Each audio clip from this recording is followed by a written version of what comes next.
ओम नमः शिवाय। शिव महापुराण वाय विद्वेश्वर संहिता अध्याय 4 महर्षि वेदव्यास तथा सनत कुमारनो संवाद। आ सांभळीने मुनिवरे पूछ्યું, हे ब्रह्माजी, श्रवण अने मनने શું છે?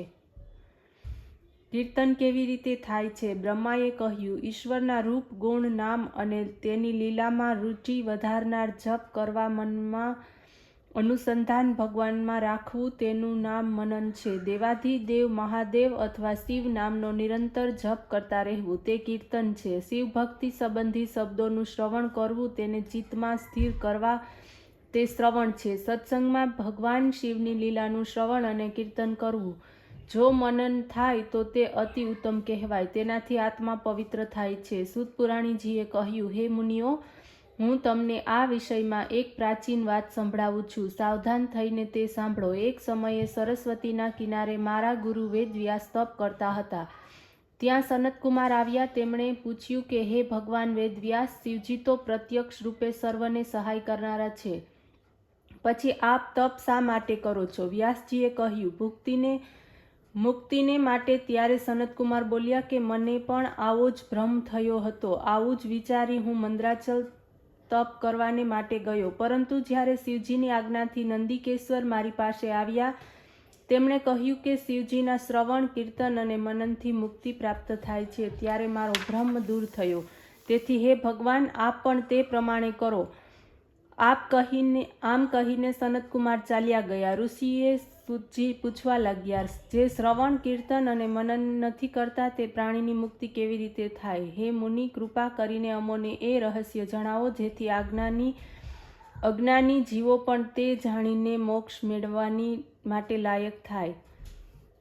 અધ્યાય 5 લિંગ પૂજનનું રહસ્ય. શ્રી સૂતપુરાણીજીએ કહ્યું, હે ઋષિઓ, જે પ્રાણી ભગવાન શિવની પરમ પુનિત કથાનું શ્રવણ, કીર્તન અને મનન કરવામાં સમર્થ નથી, તે ભગવાન શિવના લિંગનું સ્થાપન કરે અને નિત્ય તેનું પૂજન કરે. આથી સ્વાભાવિક રીતે તે ભવસાગરને તરી જનારો થશે.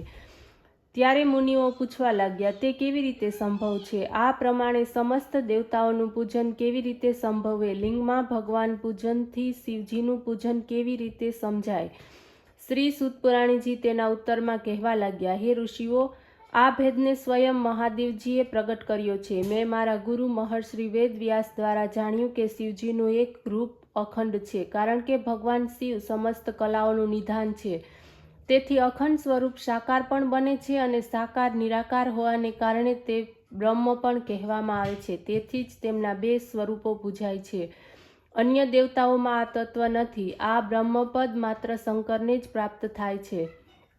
સર્વ વેદાંતના સાર પ્રણવ અને સનતકુમારે નંદિકેશ્વરજીને પ્રશ્ન પૂછ્યો હતો. ત્યારે તેઓ ઉત્તર આપતા તેમણે જણાવ્યું હતું કે માત્ર શિવજી જ આ પ્રકારના પૂજનના અધિકારી છે. કલાયુક્ત સદાશિવનું પૂજન લોકસંમત વેદોને તેની આજ્ઞા આપી છે. જ્યારે સનતકુમાર લિંગેશ્વરની ઉત્પત્તિના વિષયમાં પૂછ્યું, ત્યારે ઉત્તરમાં નંદિકેશ્વર કહ્યું, પહેલાં જ્યારે બ્રહ્મા અને વિષ્ણુનું યુદ્ધ થયું હતું, ત્યારે નિરાકાર શિવજી સ્વયં સ્તંભ રૂપે પ્રગટ થયા અને એ રીતે સૃષ્ટિની રક્ષા કરી. આ જ સમયથી ભગવાન શિવનું નિરાકાર લિંગ સ્વરૂપ અને સકલ કલાયુક્ત સાકાર સ્વરૂપ પ્રચલિત છે. દેવતાઓએ સાકાર સ્વરૂપ સ્વીકાર્યું, તેથી શિવજી ઉપરાંત દેવતાઓ પણ સાકાર સ્વરૂપે પૂજાવા લાગ્યા. ઓમ નમઃ શિવાય.